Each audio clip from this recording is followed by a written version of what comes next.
talk to the video folks for a second. If you came upon this video, don't forget to go back and look at the last one, because the last one we covered the horizontal axis of the spectrum where the transition wavelengths are. And then in this lecture, we're going to be talking about the intensities, so the vertical axis of a spectrum. So these go together. So the last video is about the horizontal axis, where the transition wavelengths are, or if we're in frequency, the transition frequencies are. And then this one is solving for the transition intensities and what those are proportional to. This is all covered in chapters 3 and 4 of the Spectroscopy Theory in One Dimension book. Yes, it's not on? Okay, thank you. I just proved to you I don't have eyes in the back of my head. You know, teachers always say that. My mom had her 6th grade students convinced that she had eyes in the back of her head. Yeah. That's right. Yeah, I'm throwing you off. Yeah. So she has some great stories with that. So spectroscopy is the measure of the interaction between light and matter, but light doesn't interact with all kinds of matter. So it interacts best with charged particles or any kind of partial charge. So like even a neutral molecule, light can interact with that neutral molecule if the molecule can set up a little distribution of charge with the vibration or with the oscillation of the electron cloud in some way. But anyway, there needs to be a charge or some sort of charge effect in the molecule for light to directly interact with it. Okay. And so most often the matter must be charged or have some sort of magnetic interaction with light, because light's an electromagnetic wave. But the electric field is a lot stronger than magnetic field in light. So the electric field and a charged particle, that's the perfect situation. So the requirements for our one-dimensional particle in a box and in general for spectroscopy is that we have to have some interaction with an electric or magnetic field. Can I get you to close that door? We need to have an unequal population of energy levels. And in this case, we're dealing with absorption. So we need to have more atoms, ions, or molecules in the lower state than the upper state so that we can tell that some of the light is missing. Remember the stimulated emission that we looked at a couple of lectures ago, where there was a molecule in the excited state, light came along, the particle dropped down, and 2 photons came out. So there was light amplification. If you have an equal population, one of those particles can absorb a photon of light, so you have a photon missing. But if you have a lot of molecules in the excited state, they could drop down with stimulated emission and you get another photon back. And so you would never know on the other end that you had an absorption event or an emission event. The same amount of light that went in came out. And that's called saturation. When you excite too many molecules to the excited state and you have an equal population, you have saturation. And so you don't really see any signal. You don't see a net absorption or emission signal. And you can actually use that in a spectroscopic sense, but we don't see absorption in that case. So we need an unequal population of energy levels.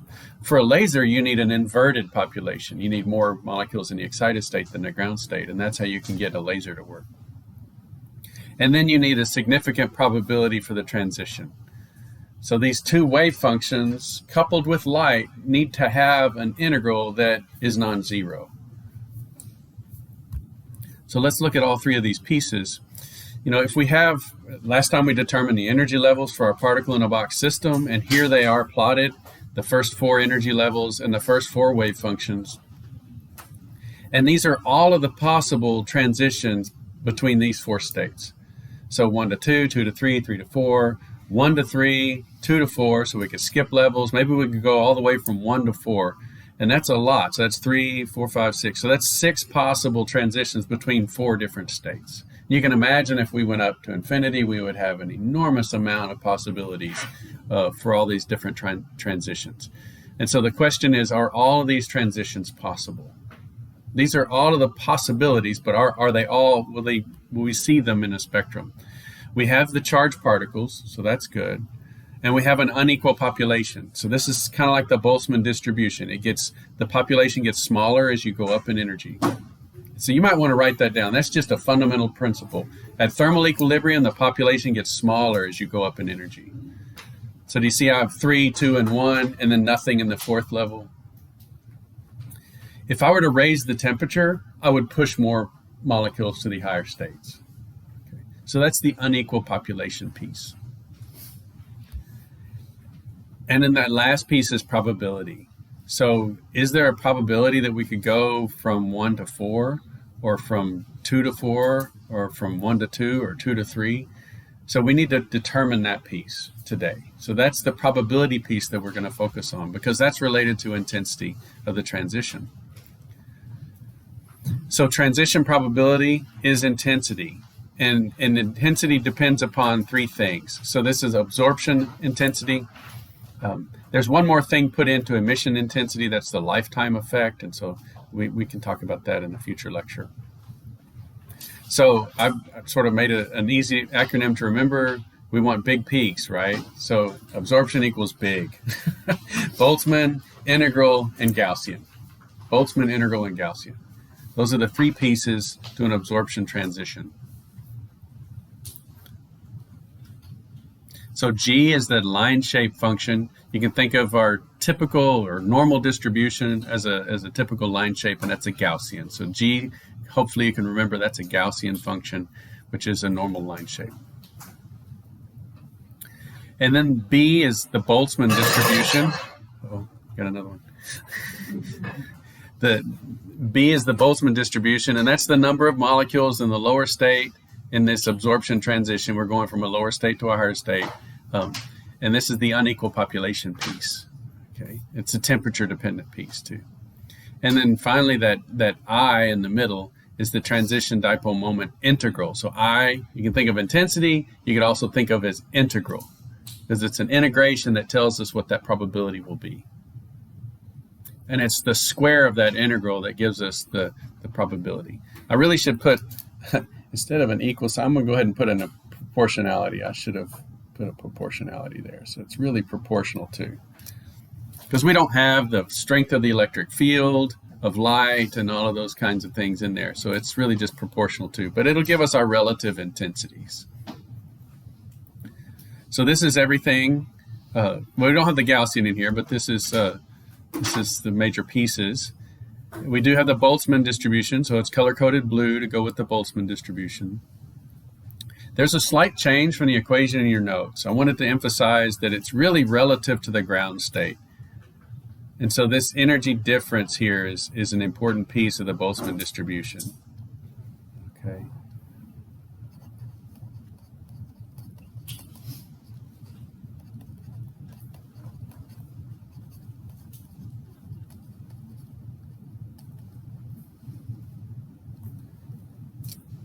And so if you are in the ground state, that's energy of state 1 minus energy of state 1. So it's e to the 0, which is 1. Okay, so the Boltzmann factor would be 1 for the ground state, and then it would be smaller for all of the other ones. Okay. And then this is that transition dipole moment integral. It has the wave function in it, and it has the dipole moment operator. So this piece in the middle represents light.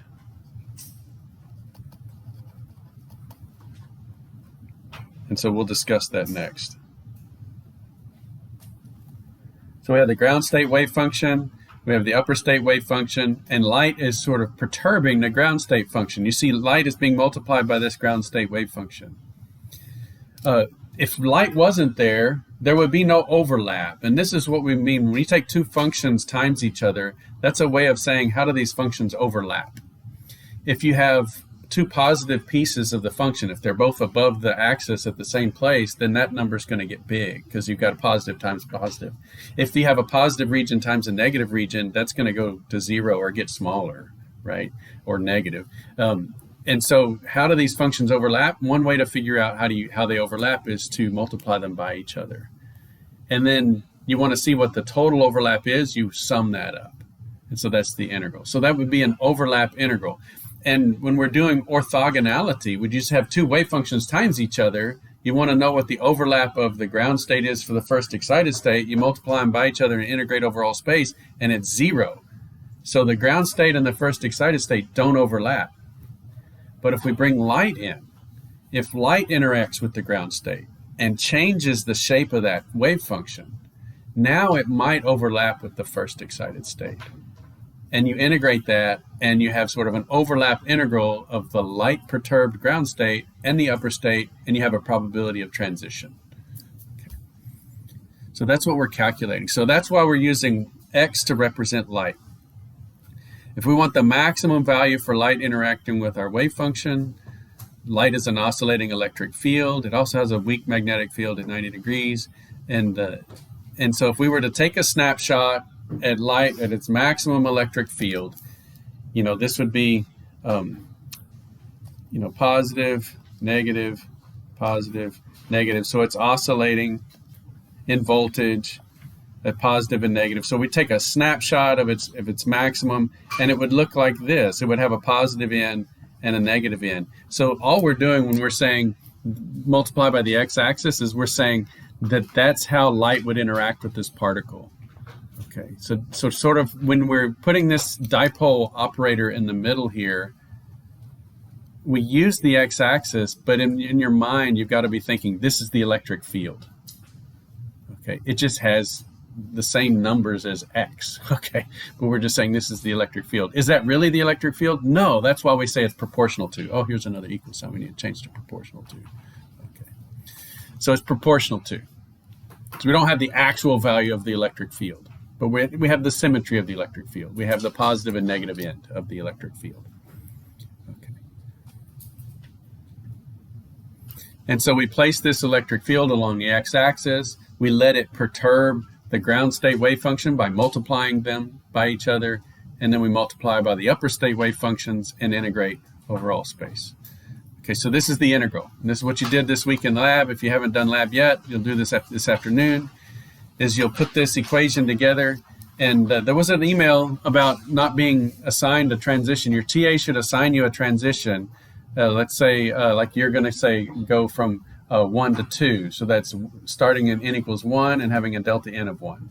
And then you might have a delta n of 2. So starting at 1, going up to 3. And you might go 1 to 4. And y'all do those specific problems for your transition moment integrals. And then ideally, y'all would share with the class and say, okay, mine was non-zero, yours was 0, yours was non-zero. And y'all could figure out what the selection rules were. Okay. So we'll do this in class, so you kind of have the answer here in this particular lecture. So we take this integral, it's a couple of sine functions and an x, and after 4 pages of calculus and algebra, we get this result. So here's your answer, okay? So you can check your work. You should be able to get this answer, only you would have a specific delta n and a specific n, but you're going to end up with these cosine terms. And so you need to know your cosine function. So here's a cosine function. This is plotted along, with radians. So this is 1 pi, this is 2 pi, this is 3 pi, this is 4 pi. Okay, I messed up the last pi. And you can look at that and see that when we're at 0 or at even multiples of pi, my cosine function has a value of 1, plus 1. And when I'm at odd values of pi, like 1 pi or 3 pi or 5 or 7 and so on, then I have cosine equals minus 1. Okay. So that's what I've written down here. I have this integral result. It's a sum of 2 terms. I have this cosine minus a delta n piece times pi. So when delta n is odd, I get these bottom values, right? When delta n is odd, then my cosine of minus odd delta n times pi is negative 1. And when delta n is even, then this value equals 1. So when this value equals 1, when delta n is even, then notice how this piece goes to 0. Because I have a positive 1 minus a positive 1. So that goes to 0. When delta n is odd, I have a minus 1, minus 1. So a negative 2 for this result. Let's look over here. So when delta n is even, this is equal to 1. When delta n is odd, this is equal to minus 1. And so here we have a 1 minus a negative 1. So that ends up being a 1 plus 1, which is 2. Or when delta n equals even, then I have a 1 minus a 1, which makes it go to 0. So in both cases, the only time we get a non-zero result is when delta n equals an odd number. And so we have this conditional result. So the integral is proportional to this, the intensity is proportional to this integral squared, and the result of this integral has these two conditions. When delta n is even, this integral is 0, so the intensity is 0. And when it's odd, the intensity is non-zero. We actually have the value here. We have the length of the box. We have the beginning or starting state in and the transition change. So are we going up by 1 or 3 or 5 or 7? We can't go up by 2. If we went up by 2, then we'd have a 0 result. So this is what we call the selection rule. So this is a big vocabulary word. The selection rules are those delta n's that are non-zero. So these are the transitions, all of those possible transitions. These are the selecting the ones that are non-zero. So that's what we mean by selection rules. So it's all the odd changes in delta n. So here's our results of this integral, and here's all of the possible changes, and we're going to get the probable ones now. And so interesting, the probability is 0 for a 1 to 3 transition or for a 2 to 4 transition, and any even change in quantum number has a probability of 0. So even if light comes in with that energy difference, so light comes in here with this particular energy difference, and there's a particle here and it's charged, it doesn't matter. Like, light is not going to cause that absorption to happen because the overlap integral of that light interacting with that particle in the n equals 2 state and the n equals 4 state, when you look at that overlap, the overlap sums to 0. And so there's no probability that will happen. So light will pass right through even though it has the right energy. And this is a reason why our spectra are simpler than we expect. So this had 6 possible peaks, and it only has 4. So there's 6 possible peaks and only 4 of them are allowed. And the more symmetric a system, you could write this down too, the more symmetric a system, the more restrictive the selection rules. I'll write that over here on the side.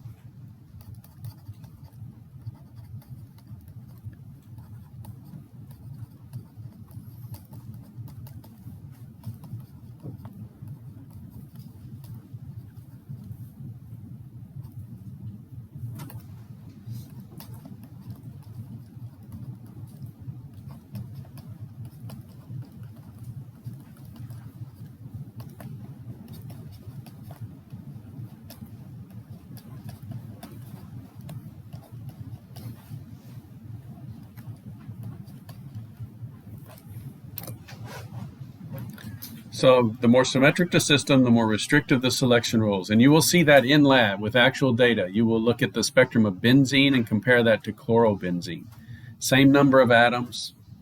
Okay, benzene, very symmetric molecule, only 5 peaks in the infrared spectrum. Chlorobenzene, 30 peaks. Big difference.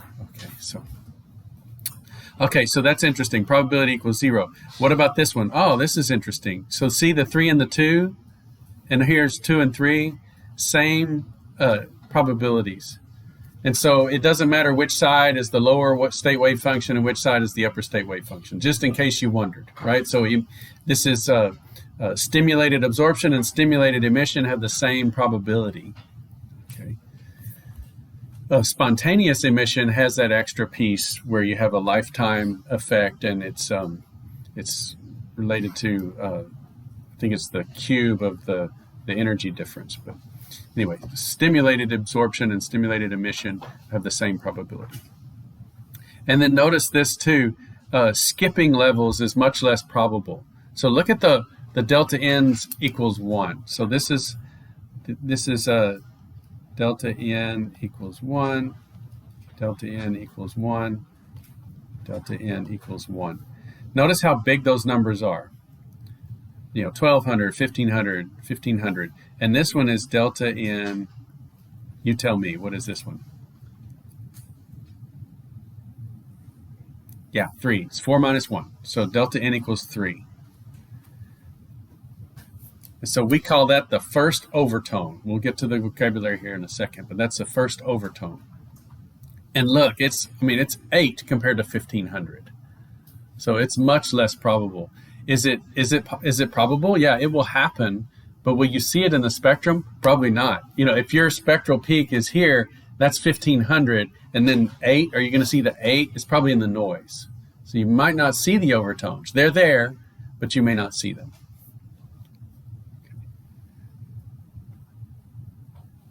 And so let's add on the Gaussian piece. So these are what we did last time were the transition wavelengths.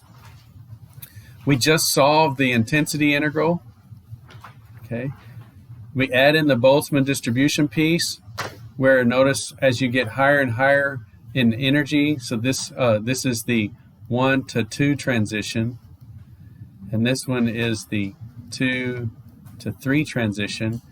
Then 4, 5, 6, 7, 8. So when we get up to quantum level 8, 9, 10, and so on, there's just not enough temperature to have molecules up there or particles up there. They're not that excited. So that's why the Boltzmann piece drops off, because the thermal population of those higher states is just dropping off. And then we add in the Gaussian piece, and that's what this curve is. So this Gaussian is this line shape. Looks like a normal distribution curve that you've seen in previous classes. Okay, and when you add those together, then you get this overall absorption piece. So even though the intensity of these peaks is really small, when you add all of them up, you're adding all of these pieces together, and they add up and give you this intensity right here. So that's the overall spectrum. So let's look at that peak location. That's the transition equations. These were developed in the last set of notes. We have it as a delta E up at the top. We also have frequency in the middle, and we have wavelength down at the bottom. And notice we have for absorption, okay, these were written in terms of absorption.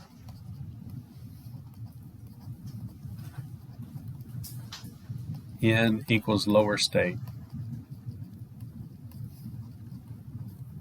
Okay.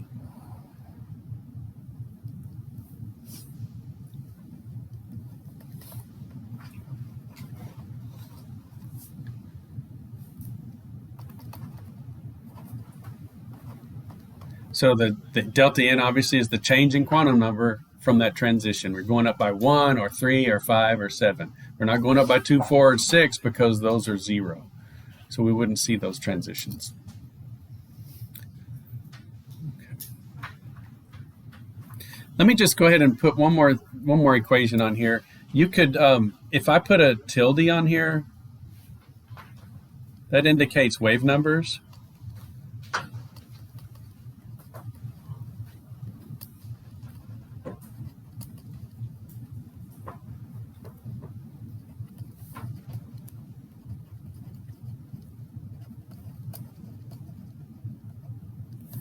And that just puts an extra value of c down here.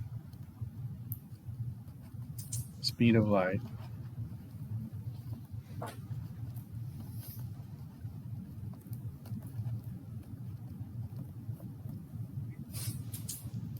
So this is going to give us units of inverse seconds, and so we divide by the speed of light in centimeters per second, and the inverse seconds cancel, and we end up with units of cm to the minus 1. So that's wave numbers.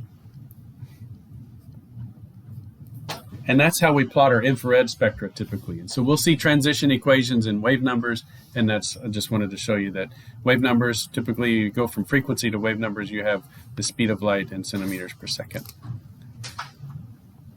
Okay. So let's look at the stick spectrum. Notice the stick spectrum is the spectrum. It has the Boltzmann distribution piece. That's why the peaks drop off in terms of intensity. It just doesn't have the Gaussian. So we don't have the line shape. We just have the integral result. So this is the I piece right here. So this would be Boltzmann for state 1 at a given temperature times the I n equals 1 going to 2. Okay. And the 1 to 2 transition is the fundamental. Okay.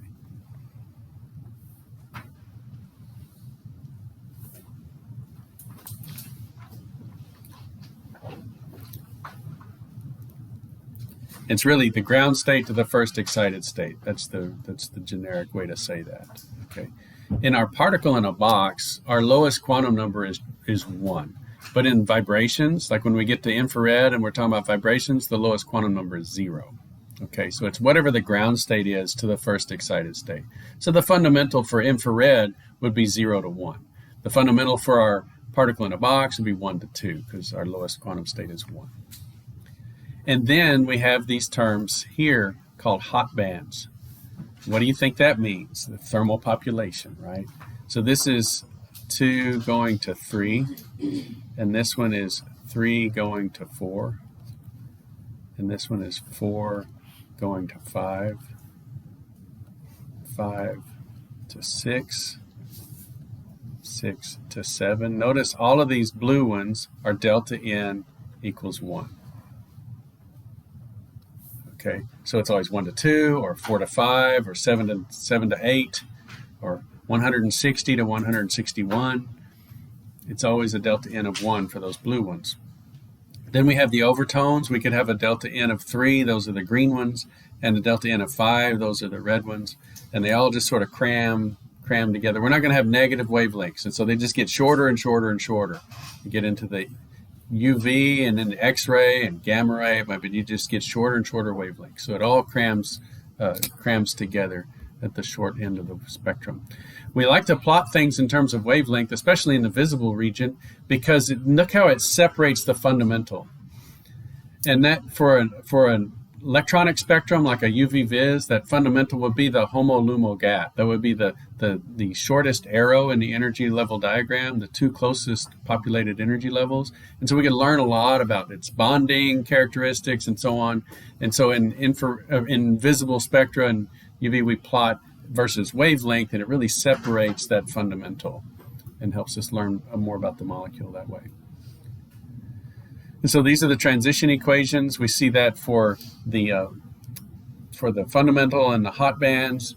We see we're starting from N. So in this case, this is that first number there. And this was delta N up here, so delta N of 1. So this was delta N.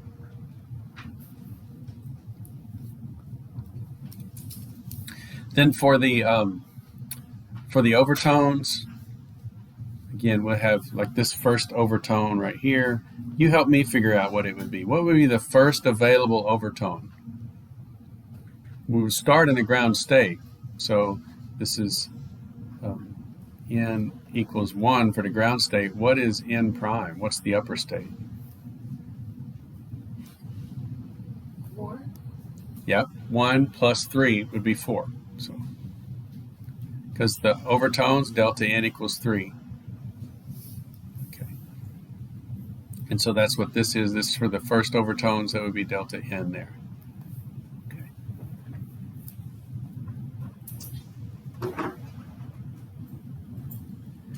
And when we put quantum numbers on all of these peaks in a spectrum, that's called a spectral assignment. We're assigning quantum states to all of the peaks in the spectrum. We'll have lots of examples of that in the lab. So we will assign a lot of actual spectra in this course. So here's just a little bit of what I wrote before, just so it's nice and clean. Notice down here at the bottom, we have HC over delta E, and delta E is the Hamiltonian times the wave functions, and so on. So this is just showing you where the wave functions are, where the Hamiltonian is, Schrodinger's equation. And then on the y-axis, we have the Boltzmann piece, and we have the transition dipole moment integral piece squared. And so this is just showing you, here's wave functions are here, wave functions are here, wave functions here and here, wave functions here, here. You see, you can't understand spectroscopy without understanding the wave function. It's everywhere. And so that's That's why we started with a really simple wave function, just the sine wave for a particle in a box, because we can actually solve all of this analytically. And that's what you're doing this week in lab. So here's the overall spectrum after multiplying by the Gaussian line shape. Let's look at if we plotted this versus delta E. So this would be an energy plot. Same kind of spectrum, but now the x-axis is reversed. And notice in plotting it by energy, the fundamentals on the left, then those are the hot bands at the higher energy transitions. And then you have the overtones, the delta n equals 3 and delta n equals 5 overtones. You have 7s too, but I just didn't plot them. Look at the intensity difference between the hot bands and fundamentals versus the overtones. You see how small those overtones are. And they would sort of appear in some of these small spaces in between some of these other peaks. And so you might see some of these little bumps in the spectrum and say, wonder what that is. Then you would do the calculation for the overtone and see if that's where that energy, where that peak should show up. And if you see it, you could label it. You can say, okay, I've identified the overtone. Okay, what else do we have? Notice that that's equally spaced. And so this, again, this is the series and the lower quantum number. And if I go from quantum state 1, so this would be, starting at 1, going to 2, and this would be going from 2 to 3, and 3, 4, 5. So this is this lower end that I'm labeling. When I go from 3 to 4, I get another piece of this constant. And when I go from 4 to 5, if I were to take the difference between those two, it would be this constant. And so if I were to pick all of these peaks and write down the energies of those peaks and put those in Excel and look at the slope of those energies, I would get this constant. And what does that constant have in it? It has the mass of my particle and it has the size of the system. So these are the physical properties.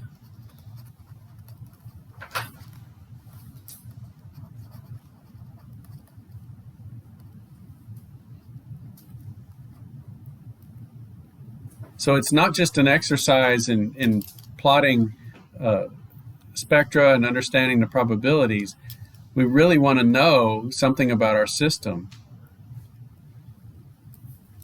like the size of the system. For our carbon monoxide molecule, that's going to be the bond length of that molecule.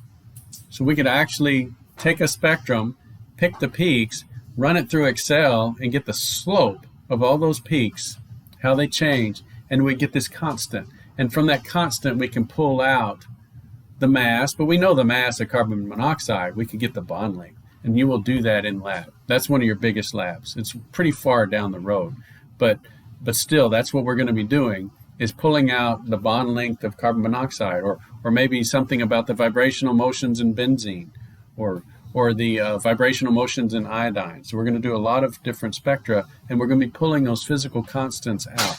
We have to understand the spectrum so that we know how to assign the peaks. But once we assign the peaks to quantum numbers, then we can pull out those physical constants. And here's the overtones. If you were to get the overtones, you would have a slightly different constant. It would go by 3 times that constant. So when I went from 1 to 4 and then 2 to 5, if I took the difference between those two, it's the same constant, but it's times 3. And so this would be 3C, and this would just be 1C. If I were to get the difference between the delta 5s, it would be 5C. Right?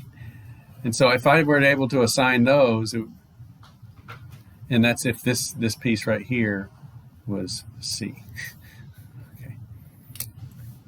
So I could assign the overtones, I could assign the hot bands, I could assign all these different kinds of peaks and get those physical properties. So here's the spectral assignment.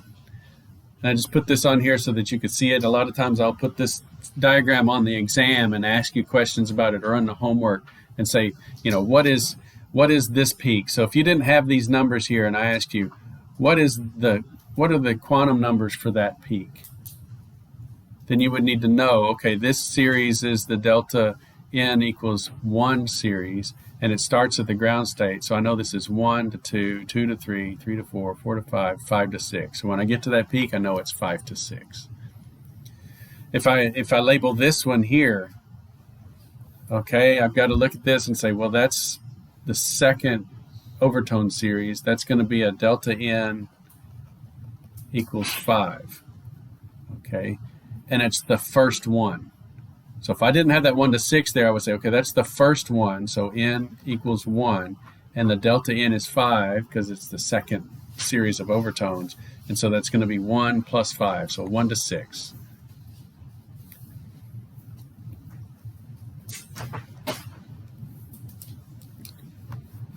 All right. So this is how, when we do this, when we put those quantum numbers on there, that's called a spectral assignment. We've assigned quantum numbers to every peak in the spectrum. Is there anything I can clear up for you? That's what I have for today in terms of trying to get you to understand the transition probabilities, the integral, the Gaussian, the Boltzmann piece, and that's how the vertical axis of our spectrum is built up.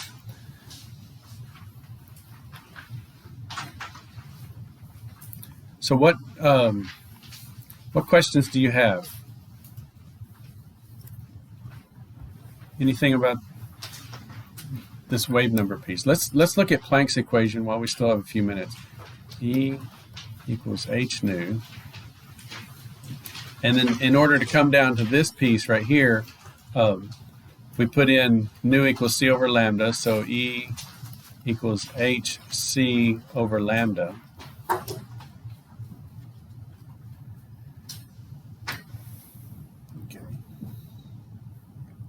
And so when we solve for lambda, we end up with lambda equals E over hc. Okay.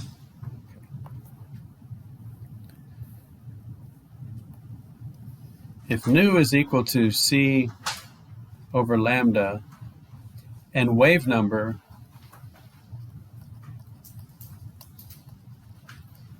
is equal to just 1 over lambda,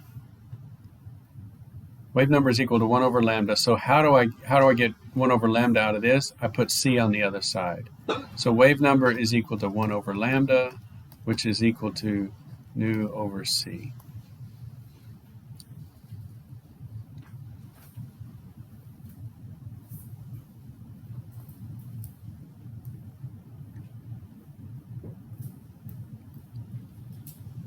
And wave number is also equal to yeah. No, that's good. I got this one upside down. Let me change this. So if I solve for lambda, it's h c over e. Okay. And then wave number, which we indicate with that tilde, is equal to e over hc. So these equations are super important. This one, you should basically memorize this one, this one, this one, and basically all of this right here. Because we use this so much.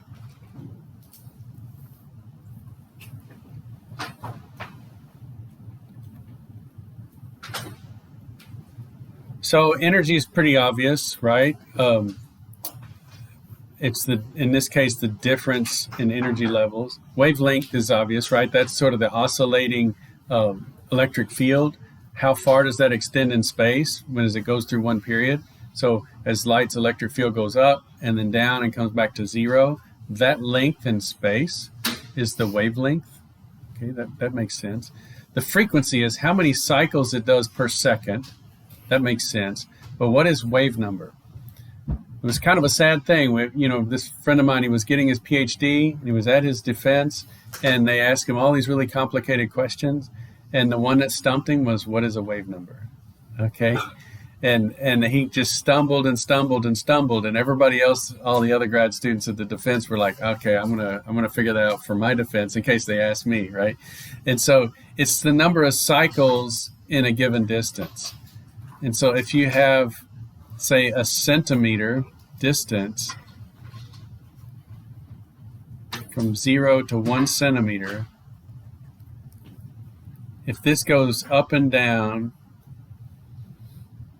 okay, this is 2.5 cycles per centimeter. Notice how we don't say cycles. Just like hertz, it's a cycle per second, but we don't say cycles. So wave number is how many cycles you have per second, or per wave number. So it goes through one cycle here, and another cycle there, and half a cycle. So it's 2.5 cycles per centimeter. And so that's a sort of a measure of the wavelength, but it's the inverse of the wavelength. It's the number of cycles you have in a given distance. The common one, because in infrared, the common one is in centimeters, inverse centimeters. So we use that for infrared measurements.